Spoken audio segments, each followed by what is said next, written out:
आज की ये जो रेसिपी मैं अपनी हस्बैंड की फरमाइश पे बना रही हूँ। उनको ये काली दाल बहुत ज़्यादा पसंद है। आप इसे माँ की दाल भी बोल सकते हैं या तो फिर आप इसको दाल मखनी भी बोल सकते हैं। इसका टेस्ट बहुत ही लाजवाब रहता है और खाने में ये बहुत ज़्यादा टेस्टी रहता है। जब ये बनती है ना तो इसकी खुशबू पूरे घर में महक जाती है। इस तरह सा टेस्ट रहता है और ये ज़्यादातर गुरुद्वारे में भी मिलती है।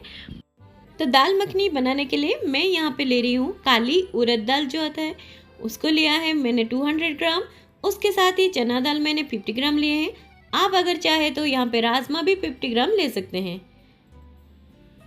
कोई कोई घरों में ये सिर्फ काली दाल से बनाए जाते हैं और कोई कोई घरों में राजमा और चना दाल भी डाले जाते हैं। तो ये आपके ऊपर डिपेंड करता है आप किस तरह से लेना चाहते हैं। आप उसको ओवरनाइट सॉक करके रख दीजिएगा 6 से 7 घंटे तक और उसके बाद आप देख सकते हैं इतनी सॉफ्ट हो जाती है ये दाल और उसका छिलका भी जैसे निकलने वाला है उस तरह से हो जाता है। तो मैंने इसको अच्छी तरह से धो लिया है। अब एक प्रेशर कुकर लेंगे, उसमें हम दाल को डाल देंगे। तो मैं आज इसको माँ की दाल की तरह ही बना रही हूँ, सिंपल वे में। और उसके साथ ही मैं यहाँ पे 2 गिलास पानी ऐड कर रही हूँ और टमाटर को मैंने बीच में से कट करके 2 टमाटर लिए हैं और एक प्याज को इस तरह से चॉप करके लिया है। उसके साथ ही तेजपत्ता 2 तोड़ के डाला है और 1 टीस्पून हल्दी का पाउडर और 1 टीस्पून सॉल्ट। अब सारे चीज़ों को मिला के हम कुकर को गैस पे चढ़ा देंगे। तो हमें गैस की जो फ्लेम है ना उसको हाई पे रखना है और 2 व्हिसल आने तक हमें वेट करना है। और आप देख सकते हैं यहाँ पे 1 सीटी आ चुकी है और उसके साथ ही अब यहाँ पे 2 सीटी भी आ चुकी है। अब हम और ज़्यादा कुक नहीं करेंगे और गैस की जो फ्लेम है ना उसको ऑफ कर लेंगे। तो मैंने थोड़ी देर के लिए कुकर को रख दिया था जिससे उसका जो गैस वो रिलीज़ हो जाए। तो उसी प्रेशर में दाल थोड़ा और भी पक जाता है। और आप देख सकते हैं कुकर खोलने के बाद, ढक्कन खोलने के बाद हमारा जो दाल अच्छी तरह से गल गया है। पहले हम टमाटर को निकाल लेंगे और ये जो दाल है ना वो अभी खिला खिला है तो हमें दाल को यहाँ पे थोड़ा सा मैश करना है। जैसे पोटैटो मैशर से आप उसको मैश कर लीजिएगा। दाल दिखनी नहीं चाहिए, उस तरह से आपको यहाँ पे बनाना है। और हमारा जो दाल है ना यहाँ पे सॉफ्ट हो चुका है, बहुत ही ज़्यादा सॉफ्ट है। तो आप इस तरह से चम्मच की मदद से उस तरह से मसल लीजिएगा या तो फिर पोटैटो मैशर से भी आप मैश कर सकते हैं। जितना आप मैश करेंगे ना उतना ही दाल गाढ़ा होता जाएगा ना और बहुत ही ज़्यादा टेस्टी लगता है। आप अगर कभी गुरुद्वारा में खाए होंगे तो आपको इसका जो कंसिस्टेंसी आपको पता होगा। या तो फिर आप कोई भी पंजाबी घर में जाएंगे ना आपको ये वाली जो डिश ना आपको ज़रूर मिलेगी खाने को। तो मैंने पोटैटो मैशर से मैश कर लिया था और जो बाकी है यहाँ पे मैंने चम्मच की मदद से मैश कर लिया है।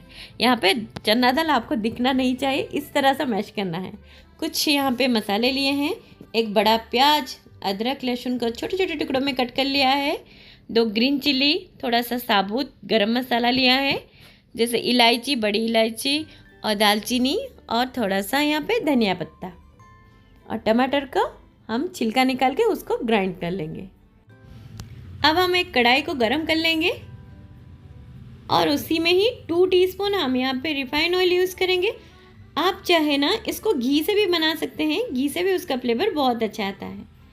और इसके साथ ही मैं यहाँ पे यूज़ कर रही हूँ अमूल बटर। ये सॉल्टेड बटर है। बटर इस्तेमाल करने से दाल मखनी का जो टेस्ट है ना बहुत ज़्यादा अच्छा आता है और इसका जो खुशबू भी बहुत ही अच्छी तरह से आता है। ऑयल के साथ ही आप बटर को यूज़ कीजिएगा, नहीं तो बटर जल जाता है। और जैसे ही ऑयल गर्म होता है हम इसमें खड़े मसाले, तेजपत्ते और थोड़ा सा साबुत जीरा हम यहाँ पे यूज़ करेंगे। और उसके साथ ही हमने एक बड़े से प्याज को फाइनली चॉप्ड किया था, उसको यहाँ पे डाल देंगे। और गैस की जो फ्लेम है ना, आप उसको हाई पे ही रखिएगा और ये बहुत जल्दी बन जाता है।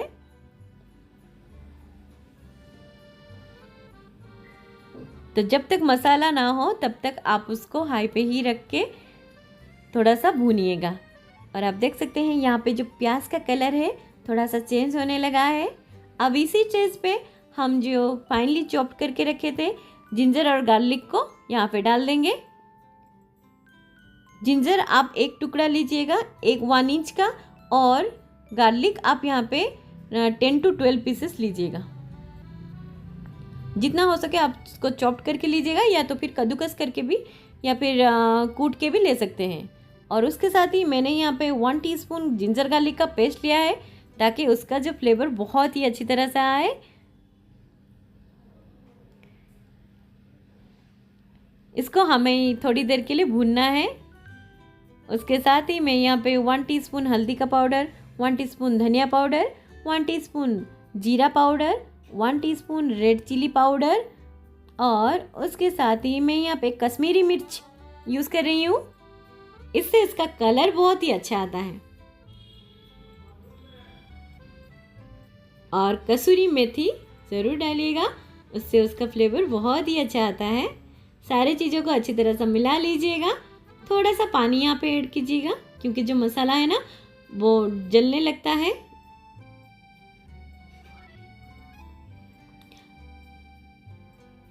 हम थोड़ा सा भून लेंगे ताकि अदरक लहसुन का जो रॉ फ्लेवर वो थोड़ा सा चला जाए। और उसके बाद हम यहाँ पे टमाटर को जो छिलका निकाल के उसको ग्राइंड किए थे वो यहाँ पे डाल देंगे और उसको भी थोड़ा सा भूनेंगे। हमें मसाला को तब तक भूनना है जब तक कि मसाला से ऑयल रिलीज़ ना हो जाए, तब तक। तो आपको पेशेंस के साथ यहाँ पे धीरे धीरे भूनते जाना है।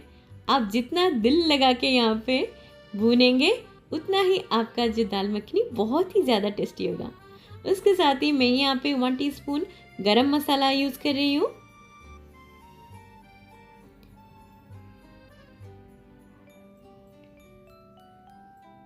कोई भी चीज़, कोई भी सब्जी हो, आप उसको जितना भूनेंगे उतना ही वो टेस्टी बनता है। और आप देख सकते हैं साइड से ये ऑयल रिलीज़ होने लगा है और हमारा मसाला अच्छी तरह से यहाँ पे बन गया है।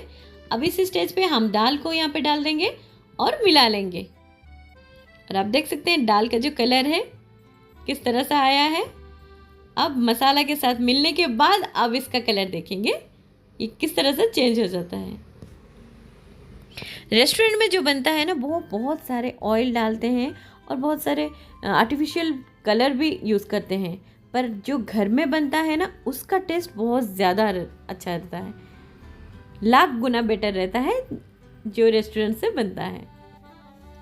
अब हम जो दाल की कंसिस्टेंसी है उसको हम मेंटेन करने के लिए यहाँ पे थोड़ा सा सॉल्ट और ऐड करेंगे और उसके साथ ही मैं यहाँ पे थोड़ा सा पानी भी ऐड किया है। अब उसको ढक के कुक करेंगे 3 से 4 मिनट तक, हम जब तक कि उबाल ना आ जाए। और आप देख सकते हैं यहाँ पे उबाल आ चुकी है। जितना ये उबलता जाएगा उतना ही आपका जो दाल है ना उतना गाढ़ा बनता जाएगा और बहुत ही ज़्यादा यम्मी लगता है। और जब ये बॉयल होता है ना तो इसका जो खुशबू ना बहुत ज़्यादा अच्छा लगता है। अब इस स्टेज पे हमने जो ग्रीन चिली कट करके रखे थे उसको डाल देंगे और उसके साथ ही मैं यहाँ पे ऐड कर रही हूँ 1 टीस्पून गरम मसाला पाउडर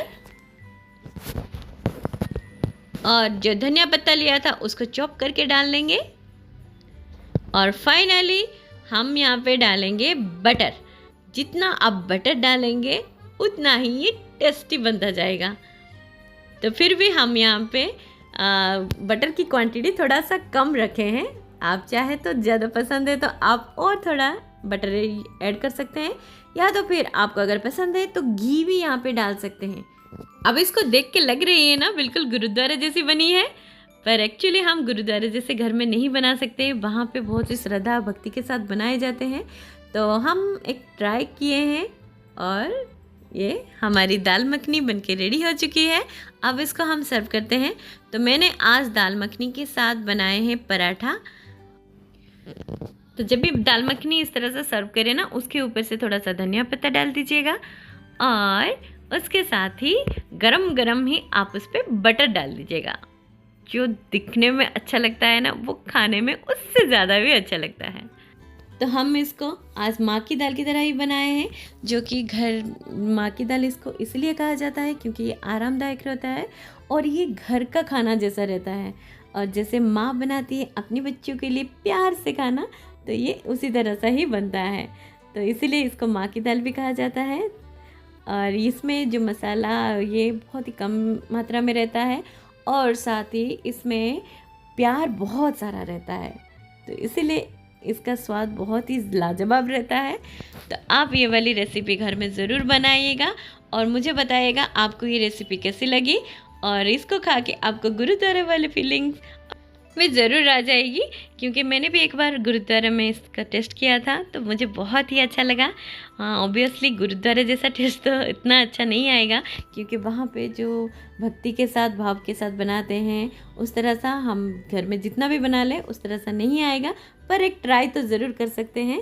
तो ये वाली रेसिपी आपको कैसी लगी मुझे कमेंट में ज़रूर बताएं।